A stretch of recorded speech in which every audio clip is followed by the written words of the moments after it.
Okay. So basically, what we did last time is we tried to motivate the problem setups that we are trying to tackle, and the first solution approach was a little bit a brute force approach, so a direct approach, and the reason behind this is maybe not necessarily because this is the one that we will be using a lot in this lecture. Although I told you that there is some literature out there that relies heavily on this Lagrange approach.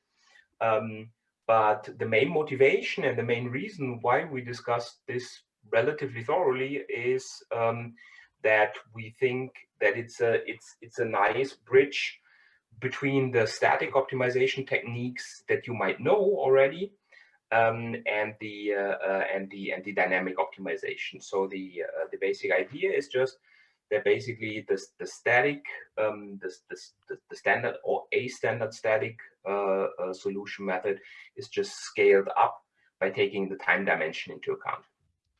For a number of reasons, this is, however, not the best way to think about those problems. This will become most obvious when we talk about stochastic, or when we include stochastics. So when we talk about stochastic dynamic optimization, but it turned already out a little bit when we when you look at the problem, because the main thing there was that you that the solution of the Lagrange approach just provided you with a large set of equations. You would then had to find the root of this system of equations, which sometimes is tedious, sometimes it's difficult, it's not very well suited to put it into a computer to solve it numerically. Because I mean, usually these systems of equations are nonlinear, and it's sometimes it's a little bit of a pain. So people came up with different solution concepts, and basically what people wanted to do is they wanted to try to rewrite the basic problem in order to get some more leverage on solving this problem. And this is basically what we do when we discuss a method that's called dynamic programming. Okay, so the idea is basically here that you could use or that you could take your standard problem and then apply or take advantage of the recursiveness of this problem. And by this we just mean that essentially your decision that you take at every point in time only has two consequences. It has the consequence of having effect on your situation today, and it has an effect on the situation of the rest of your planning horizon. And as long as you are able to value this effect on the rest of your planning horizon, then solving or then choosing the optimal control is relatively simple, okay? Because then you just have a very simple solution, because you only have to consider today and the rest of the planning horizon. So you do not necessarily have to like solve for the sequence, for an optimal sequence of controls, but at every point in time it's relatively straightforward in a sense to find the optimal instantaneous control, and then you can move basically through the problem. And in essence, we will see that later on, under certain conditions, this problem is constant in a sense through time, which makes solving it potentially more easy and also more suitable to use numerical methods to solve that. The recursiveness or the idea that is behind this recursive nature is relatively simple. Suppose you had the optimal path of controls, so you already solved the problem.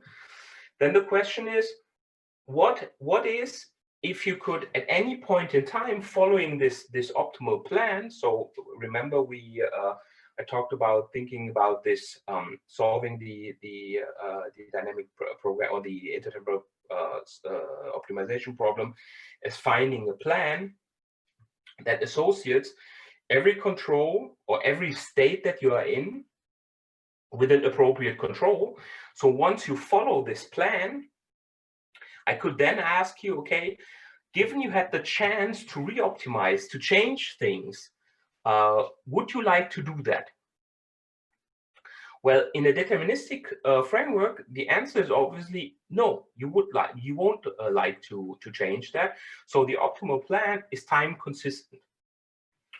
Obviously, later on, when we consider when we take stochastics into account, then this is not true as well. But still, the re-optimization there is only due to the new information that you have. The plan in itself, we'll come to that later on, is still in itself time consistent. Okay, this is an important characteristic. With a deterministic case, this is relatively straightforward, right? Because you just know what happens once you have the optimal path. You just follow the optimal path. Okay, so there's no any time consistency involved. And this has the advantage that you could basically split the problem up into two parts, as I already mentioned, namely the part that affects you today and the part that basically sums up the rest of the planning horizon, which is usually called the continuation value. So the value that you would experience if you would continue to go through the problem. So suppose that you follow this optimal control path. Okay. If you plug this into your objective function, then you would arrive at a thing that tells you basically how much you value following this path. Okay, and this is called the value function. Okay, and the value function is a similar thing, is a similar object as, for example, the indirect utility function that you might know. So once you have in a static optimization problem the optimal solution, you could plug this into your objective function, and then the objective function is not a function of the controls anymore, because they are chosen optimally, but the objective function is then only a function of basically exogenous things like prices or income. Okay, and the same is in a sense true as well here. So once you know the optimal path, plug this in and ask, okay, what is the value of this thing? Well, then the v tau as a function of the state that you are in tells you how valuable it is, starting from point in time tau, given the state as tau, which is exogenously given, to follow the optimal path. Okay, this is basically what this says. This is a definition, right? This is just defined as the maximum objective that you could pick by choosing the best sequence of controls, given that you take the law of motion for the state into account. Okay. Again, if there are any questions at any point in time, just unmute and ask. Okay, there's no point in waiting or hesitating. Just interrupt me. That's totally fine. Okay, so basically, what you then want to do, and this makes the idea very straightforward. And you know, at first glance, this idea of following this approach seems to be very trivial, but this is always the case when people came up with a clever way of looking at a problem, right?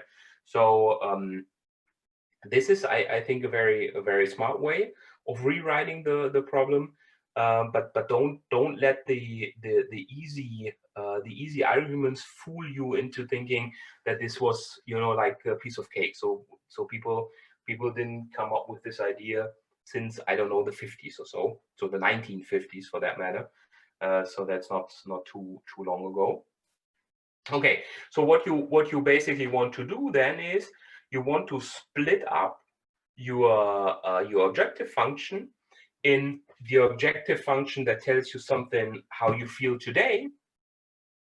This is the U of ST, CT, and T, and the rest of the sum starting in tau plus 1, right? So this is basically the rest of your planning horizon. So this tells you how much you value the situation as of tomorrow, following the optimal control as of tomorrow. Okay, and obviously the situation that you are in, so the state that you are in as of tomorrow, is obviously a function of what you did today. Okay, and what you then see is, so we just basically plugged in this law of motion, the constraint that we had to painfully consider in the Lagrange approach with a shadow value and an additional expression. We just basically plug this into this expression. What this shows you, or what this highlights basically, is that you do not necessarily have to pick the optimal sequence. The only thing you have to do, obviously at every point in time, but still, what you only have to do is you have to just pick the contemporaneous optimal control. And the contemporaneous optimal control has picking the optimal contemporaneous control has obviously a very simple and straightforward solution, or a simple, very simple and straightforward trade-off that is being solved. Namely, you want to trade off the instantaneous effects that the control has on yourself against the effect that it has on the value as of tomorrow, on the value once you continue the problem following the then optimal path. And the clever thing is then that the only effect your choice of control today has on tomorrow is that you put basically the system at a different state, or at a different level of. Once you know the optimal state that you're in tomorrow, well, then you follow again, by definition, your optimal path. And once you follow the optimal path, the definedly optimal path, well, then the value that you would achieve is just v t plus 1, which is just a function of the situation that you're in as of tomorrow. Okay, so this is a very, I think, a very neat way to think about that. So the only hassle that you have to consider is really a trade-off between today and basically tomorrow, right? You do not have to think about picking optimal sequences, optimal time series, so to say, but you only need to consider every point in time. Okay, look, what is the value today, and what would be the value tomorrow? And obviously, the difficult thing is, and this is foreshadowing what we are going to do later. The difficulty here is obviously that we do not know this functional form, VT. So once we knew this functional form, okay, then solving this problem would be super easy, right? Then we would have just some function whose argument is just the control in T, okay, and you have the utility, which is just a function of the control in T, and then you could very easily solve for every optimal choice at every point in time. Okay, that would be very easy. But obviously, this is just a trick, right? Because we do not know what the VT or the VT plus one for that matter looks like. Okay, we do not know what the functional form is. We know, or maybe we could guess, that the functional form of the V is somewhat related to the functional form of the U, but you know who knows, right? Because you want to plug in the optimal control path, so there's no point in really knowing what that is. Okay, this will be later on the main difficulty that we're trying to a large part of what we are going to do will be the main challenge to basically find the optimal or find an expression basically for the value function, at least a numerical expression for the value function. Yeah. Just to interrupt you, I think it's really worth saying that you just can't overestimate this equation here. In my view, this is really the essence of what we are doing in this term. So this distinction between, or the splitting up the value into two parts, the parts which is instantaneous or today, and the rest. So you've probably heard this saying, today is the first day of the rest of your life. And this is in a way incorporated into this equation. So when you try to find the optimal control for today, you have to trade off the effect today against what's happening in the rest of your life. And the rest of your life is just the value function as of tomorrow. So this continues then, but this the main idea here is really fundamental, and the only thing we are going to do in this course is to look at different variations of this problem, for instance, including stochastics or whatever, but essentially this is it. So it's really important to understand this equation here. And one more remark, I think somebody asked on last week, what happens if the control of the state variables are not differentiable, or the function is not differentiable in the state of the control variables? That's not a problem here, because we just have to maximize, and it's not really important whether the CT is whether the function is continuous in the control variable or not. So this could be a binary variable, and there are only two actions that you do something or do not something. And that's not a problem here. So it's not important to have differentiable functions here. Just as a remark. Yeah, thank you. So again, I think I second that what Mark said, because the tricky thing is a little bit to really appreciate this rewriting, you know, because at first glance, if you look at this and this, so sorry, this follows, oops, just from this, you might wonder that this is too small a step as such that it could be really helpful, right?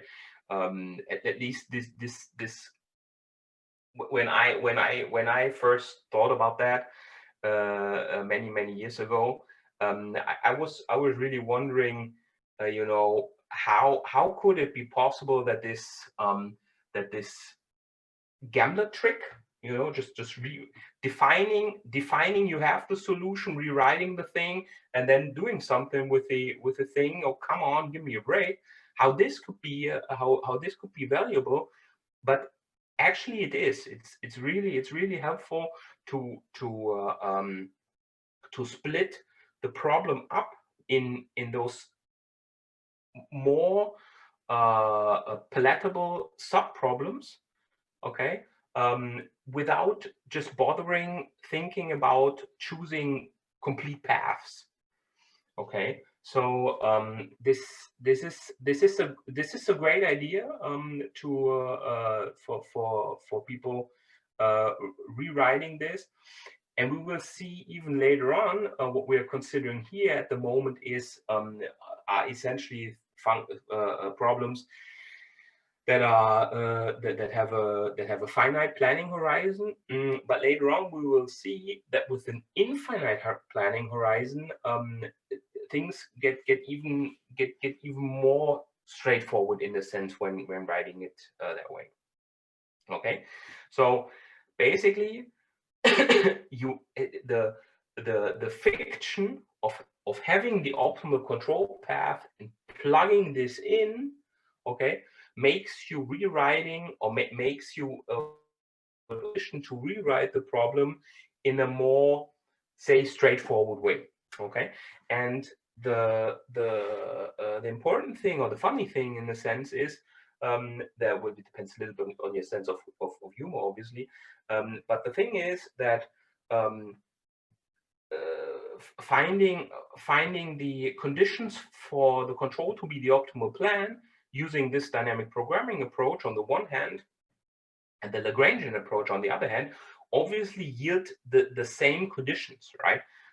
So there's no intellectual difference, which is also pretty straightforward because we didn't do anything, right? So the set of things we know is essentially the same, and the problem is essentially the same.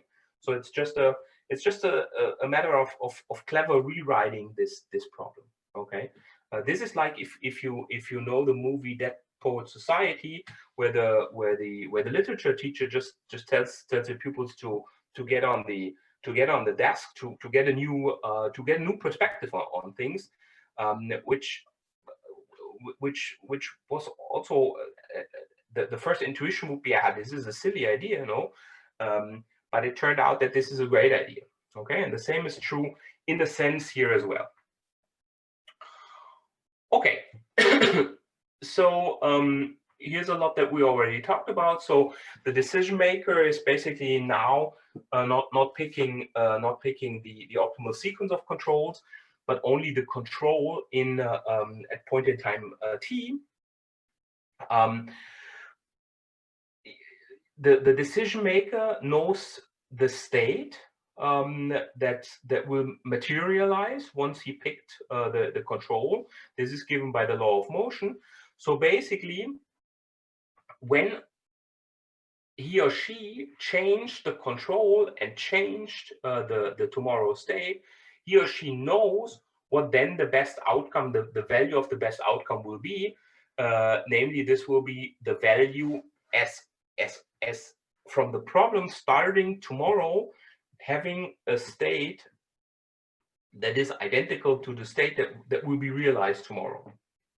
Okay. So having this at hand, so we already considered the constraint here by plugging this in, so there's no need for any shadow values or things like that. So if we now ask, what is the condition for the optimal CT that you want to pick? And again, for the sake of the argument here, we just assume that you that everything is differentiable and everything is nice.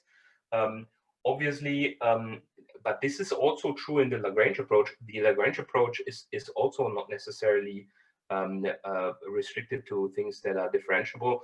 The only thing is then you cannot write down, you know, nice first order conditions and solving this problem, but you have a more you have to consider more complicated objects, and the same would be true here as well. But for the moment and for the sake of the argument, think again of the control as being continuous, as the utility function as being continuous, and everything is as nice as it can be.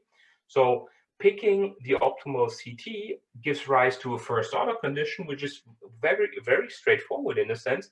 So you just have to take the first derivative of everything in the square brackets with respect to C, to CT, and equate this to 0, right?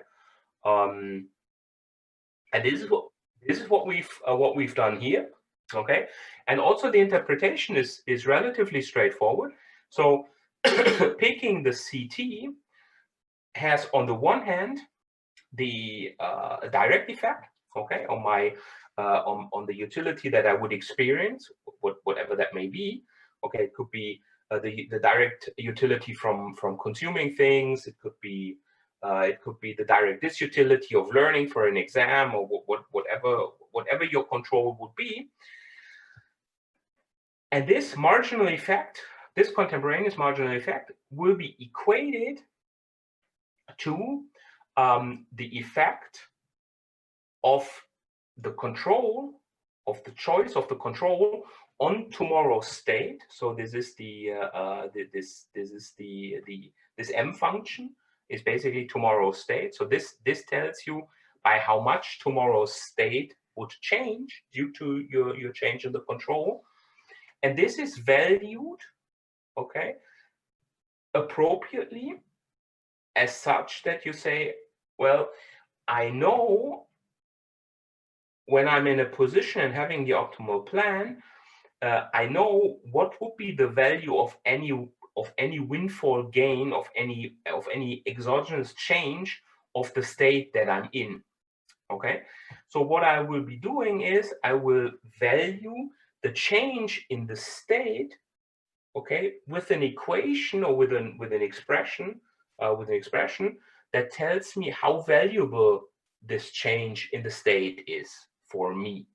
Okay, and this boils down in the dvt plus 1 over dst plus 1. Okay, when Mark said tomorrow starts the rest of your life, well, then this tells you basically how you value changes in your situation as of tomorrow, of the rest of your life. Okay, and again, obviously, we do not know that, right? You couldn't just sit down and find the optimal solution using this. But this is not the point here. The point here is that you are aware of the trade-off that you face when you do this intertemporal optimization problem. And when you observe this equation a bit closer, then you might see that if you compare this to the Lagrange first order condition that we had on slide 22. Okay, let's go back just for a brief moment. Then we have this expression. Okay, and this expression looks pretty similar to the one that we had that we've presented, or that we just discussed so far. The only thing was that we had here this shadow value of the constraint, okay, which is always a bit, a mysterious thing. What is a shadow value? It's like it's a very, very difficult, well, not really difficult, but sometimes a bit confusing to interpret. But once we look at the dynamic programming problem, well, then we directly see what this shadow value means, right? This shadow value is basically just the value or the change in your valuation of the rest of the problem, okay, once the state that you are in changes. Yeah, does that make sense?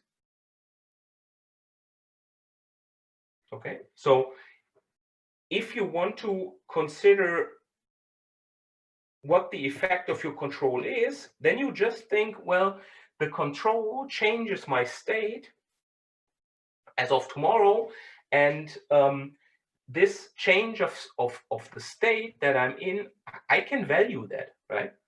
So suppose I would ask you, just out of the blue, that I could just magically by a marginal unit, okay, and this helps you in writing exams and understanding things and everything. And then I would ask you, what would be the value of this change, okay, of this marginal change of your state? Well, then the value of this marginal change would be just this marginal windfall gain, okay, the marginal value of this marginal windfall gain Okay, and this is obviously important when you think about trading off your time between, I don't know, leisure, for example, today, and refraining from increasing your level of knowledge as of tomorrow. Okay, so this is basically the first order condition, and this first order condition, well, this will be true for any point in time. Okay, and any control at any point in time has to obey to this first order condition, has to fulfill this first order condition. Okay, so basically, again, we've just rewritten the Lagrange thing, but you know, the interpretation is a little bit, maybe a little bit more straightforward. Okay, because now we do not have to deal with any shadow values, but we have a direct interpretation. Okay, we can say, well, we just value that according to the value function, and the value function is just the value of following the optimal path. Okay.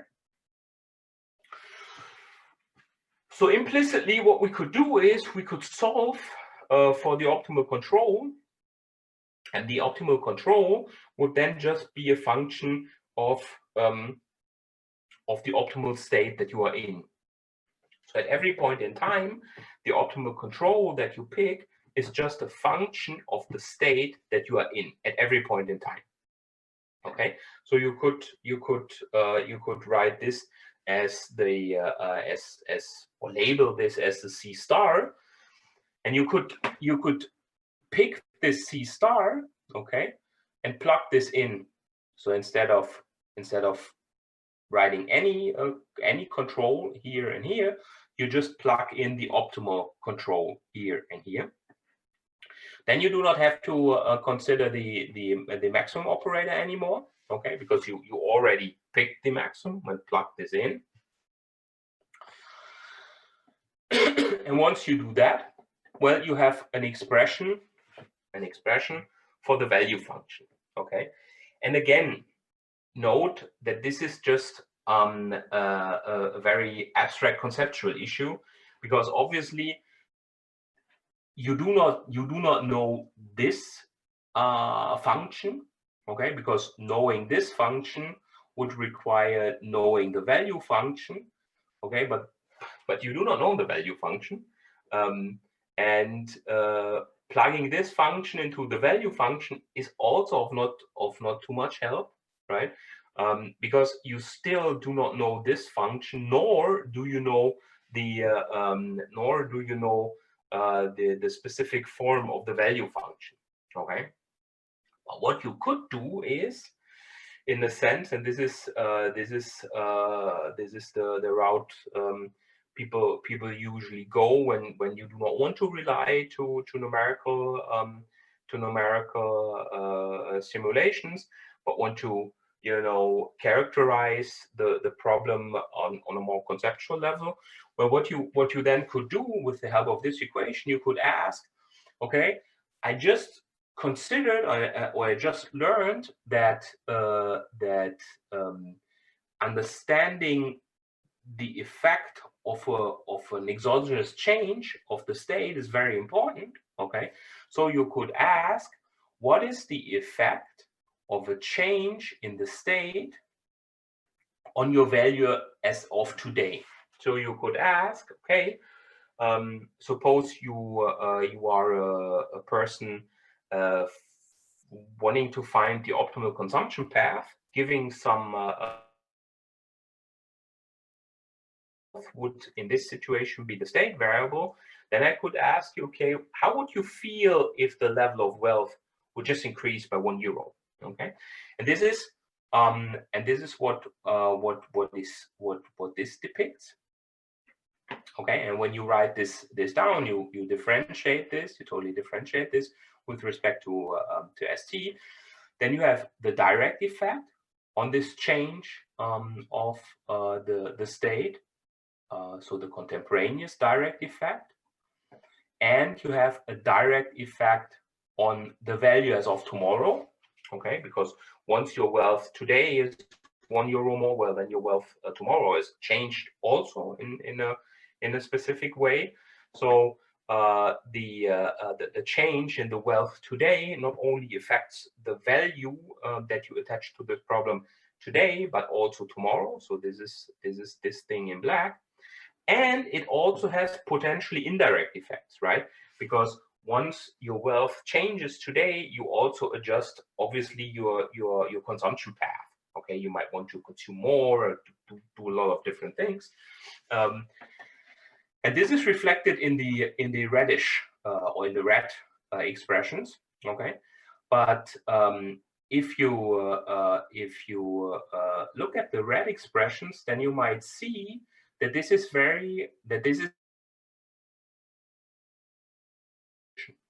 okay.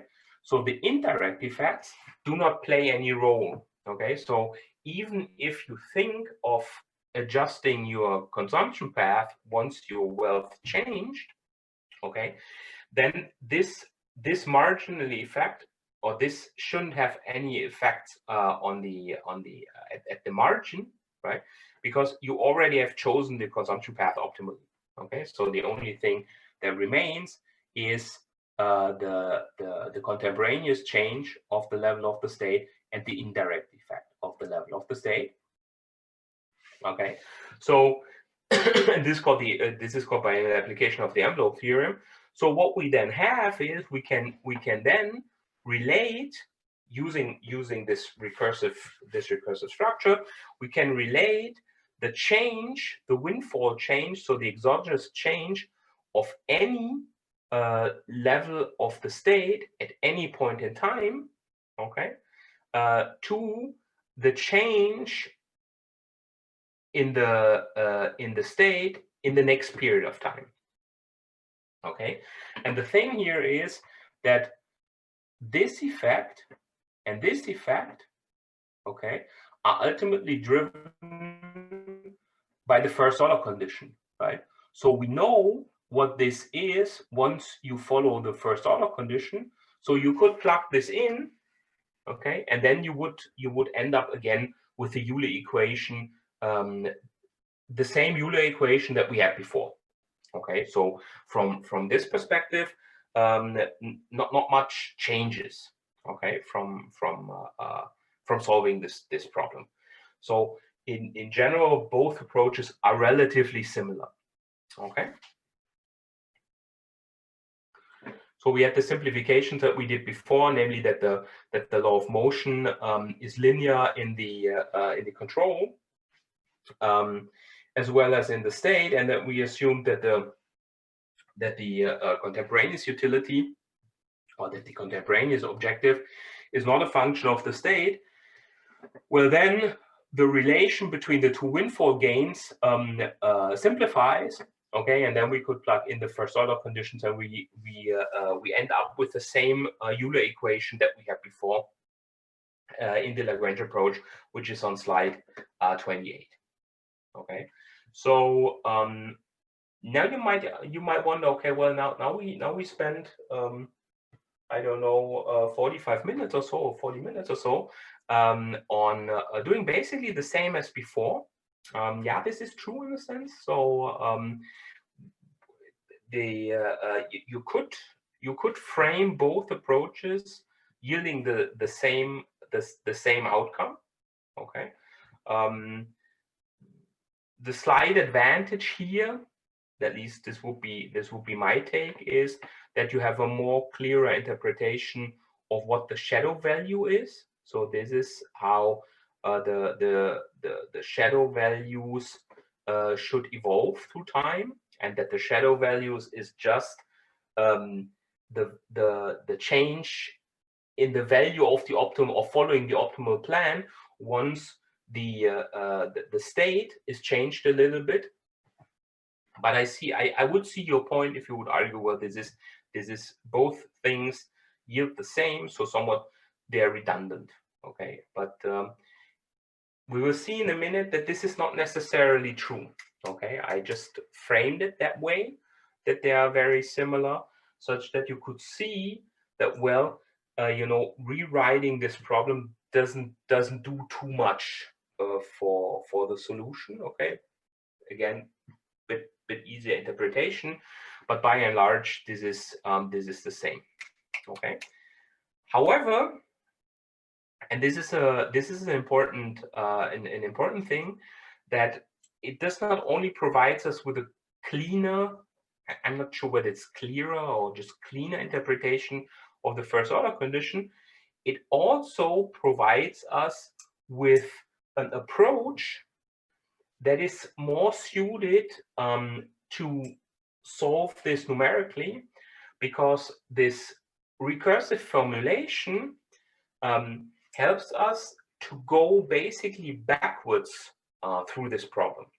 Okay, and this is very helpful. So everything that we did here is just basically to get an understanding, to get an economic characterization of how an optimal solution would look like. So here we are not necessarily interested in, or directly interested in, what the optimal solution does really look like. Okay, but suppose you were interested in what the solution really looks like. Well, then you wouldn't go this approach, because writing this problem in such a way gives you a helpful lever to solve this numerically. And the general idea is relatively simple. As long as you have a fixed planning horizon, right? Or let me put it differently. The main challenge was that we do not know how the value function looks like, right? But this is not entirely true, because if you have a fixed planning horizon, you know, at least for one period, what the value function looks like. And this is basically the last period. Okay, so in the last period, you exactly know what the value function looks like, given you are in the last period, because then you just have a static problem, right? So the value function in the last period is just the contemporaneous utility that you would realize. So what you then do is, taking this insight into account, well, you just start in the last period and work your way back through time until you are either at the beginning of the planning horizon or at any point in time of the planning horizon. And since you move backwards through time, so you do basically every time the same, take the information of the next period and do the same. This is very suitable for loops, you know, for if conditions. And this is basically the large or one of the larger advantages of considering this dynamic programming approach. Okay, so the numerical solution strategy is is somewhat different to the one that that I just presented to you. Okay, again, the one that I just presented to you was designed for you to see that the general Lagrange approach and this approach, they are basically identical. Okay, but when you and that you could characterize the solution using the same tools. But once you really want to find the solution, this is, I think, more suitable, because you do not rely on solving large systems of equations, but you rely on working your way backwards through the problem. Okay, so for you to see that, look at this relatively reformulate, no, not reformulate, but we have rewritten the problem that we had already before. So this is the value function in T. Okay, and this recursive nature holds, but obviously only within the planning horizon. So at the end of the planning horizon, so in the final period, there's obviously no value of the end or whatever. So here, in the final period, it's relatively easy to find the optimal control, right? Because the only thing we have to do is we just have to pick the control that maximizes this utility, okay? And note that we know the utility, okay? We know the utility function, this is a known thing, and we could write the optimal control basically for any state that we are in. Because remember, the challenge is, although that we start at the end, we do not know what the state will be at the end. Okay, because we do not know yet how to work through the problem where we end. But this doesn't really matter, right? Because we could say, well, I just pick the control, okay, conditional on any realization of the state that maximizes my utility. Okay.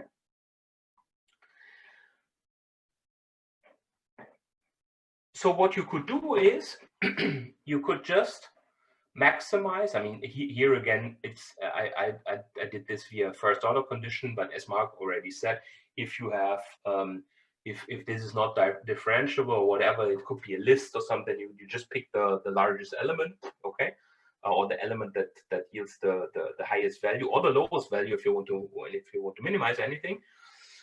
But then you know that, right? Given some state, which you do not know yet, you know basically the optimal control. Then you could plug this in, and then you have the value function, right?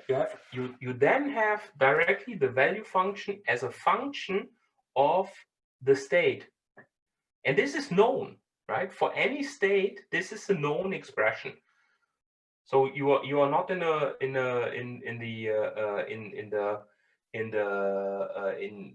do not face the problem that you would say, I do not know the functional form of the value function or such, because you know that, right? Because it's just the last period's utility function or the last period's the last period's valuation, okay? And using this, you could just go one step back in time, okay, and then you can write down an expression for the value function t-1, and note that here you have obviously this recursive nature. So the v of capital T-1 is just the maximum of the contemporaneous gain in capital T-1 plus the value in capital T as a function of st, okay? But lucky for us, we know how the value in capital T looks like, okay? And we know that for any s capital T, we could plug in this expression and then solve for the optimal control again. And then we move again one period back in time, and so on and so on. And obviously, I mean, you could do that by hand, right? You could just plug it in. But I mean, it's these things that are very, you know, which are very, or finding the solution is very, say, algorithmic, is prone to use a numerical approach to find that. Okay. Do you have questions so far?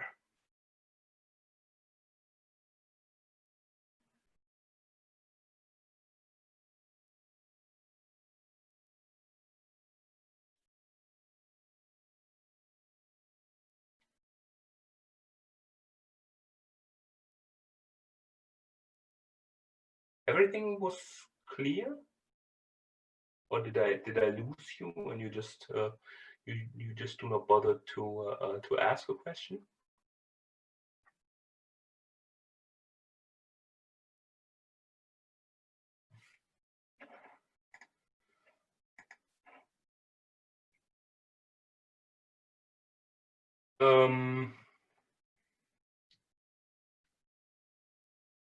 Could you specify what you mean by a recap of backward induction, please?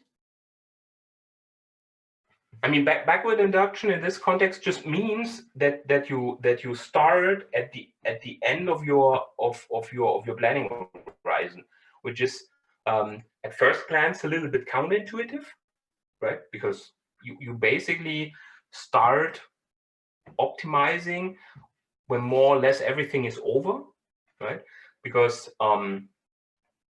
here you would, for example, here this is the final period. There's not much to do here, right? Because basically very much of the value that you would experience in capital T is just given by the situation that you are in. Think about this as or think about the example that we had about the optimal time allocation when learning for an exam, right? So at the day before the exam, you ask yourself, okay, what should I do, right? How much time should I invest to learning for the exam? Well, basically, one day before the exam, there's nothing much about to do about that, right? The important thing one day before the exam is how much you know, obviously, at that point in time, at the end of your planning horizon. Okay, but that doesn't really matter, because still you could think of, okay, given any level of knowledge that I could have at the end of the planning horizon, what would be the best control that I want to pick? And once you know that, you could just move nearer to today. So you do not consider the day before the exam, but you consider 2 days before the exam.